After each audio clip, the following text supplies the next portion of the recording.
Bismillahirrahmanirrahim. Assalamualaikum warahmatullahi wabarakatuh.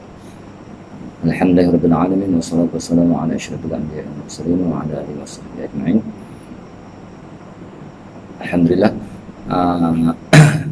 Insyaallah pada kesempatan yang ada ini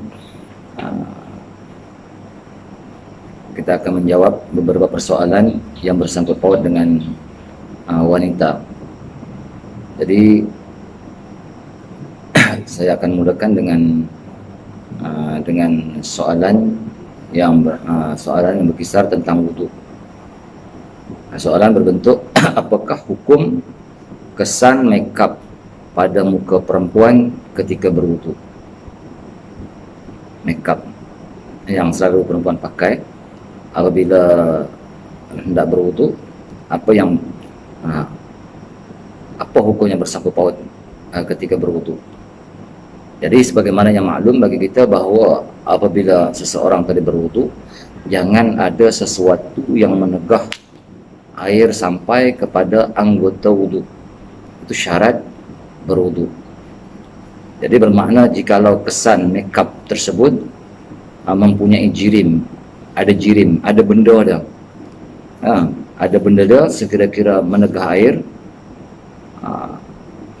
Dengan sekira-kira kalau kita tarik makeup tersebut ada meninggalkan kesan, ada kesan airnya tak sampai pada anggota tersebut, maka wuduk tersebut tak sah.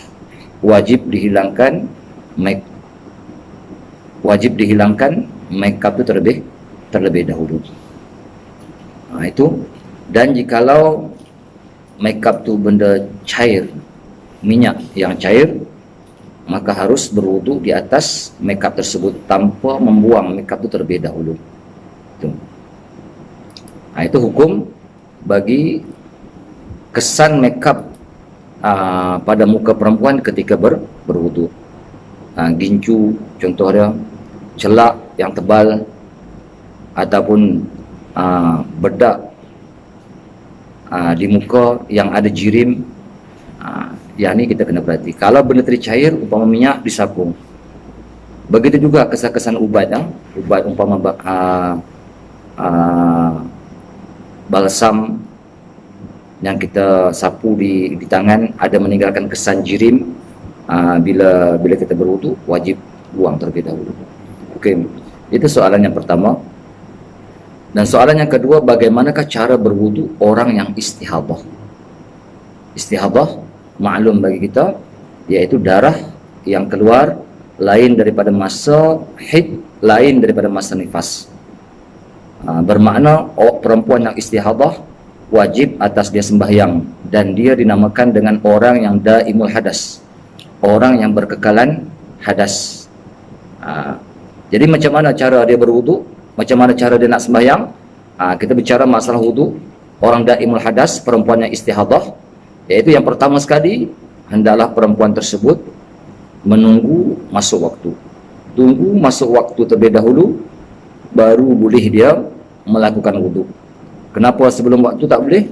Sebab dia tak dikira uzur sebelum daripada masuk waktu. Jadi keuzuran tersebut apabila masuk waktu, dia dalam keadaan macam tu, dipanggil dia orang yang uzur. Okay. Itu yang pertama. Yang kedua, hendaklah perempuan tersebut membasuh kemaluan. Dah masuk waktu, basuh kemaluan. Setelah basuh kemaluan, kemudian disumbat dengan kapas. Yang ketiga, sumbat dengan umpama kapas. Letak kapas. Ini masalah kalau perempuan tersebut tidak berpuasa ataupun tidak jadi menyakiti dengan meletakkan kapas di kemaluan dia. Kalau berpuasa tak boleh. Okay. Jadi sumbat umpama kapas. Setelah itu, kalau sumbatan tersebut tak memadai, pakai isabah. Isabah ni kalau zaman sekarang kita kata mudah pakai lampin ataupun pakai modest, pampers lah.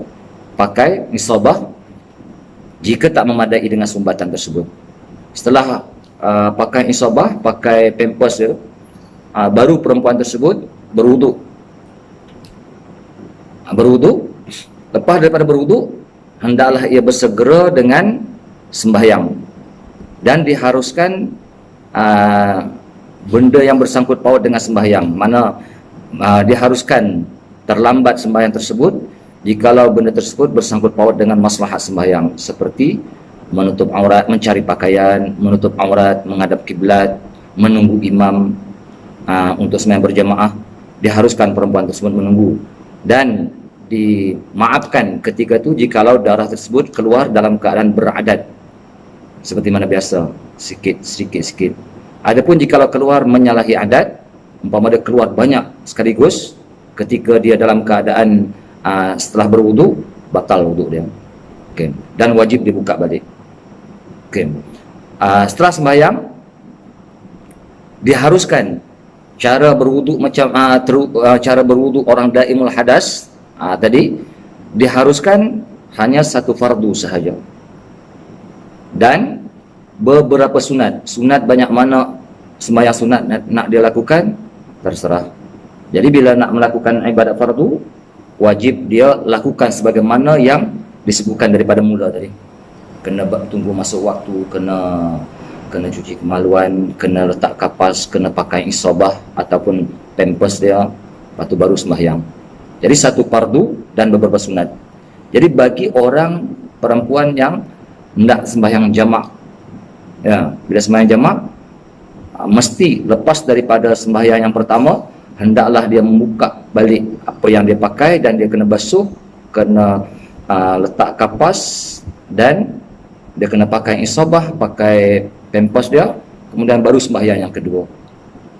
Ini masalah orang yang daimul hadas. Jadi kalau berlaku bagi perempuan yang darah dia keluar melebihi daripada 15 hari, masalah orang haid, dan 60 hari masalah orang nifas, keadaan dia macam ni. Begitu juga bagi perempuan yang hampir bersalin, ketika darah dah keluar tapi tak bersalin lagi, darah tersebut dipanggil darah talak. Jadi orang yang darah talak, lebih-lebih lagi anak sulung kadang makan masa sehari 2 hari baru lahir anak, bermakna darah yang keluar ketika itu tak dipanggil lagi darah nifas, dan ketika itu perempuan tersebut wajib sembahyang.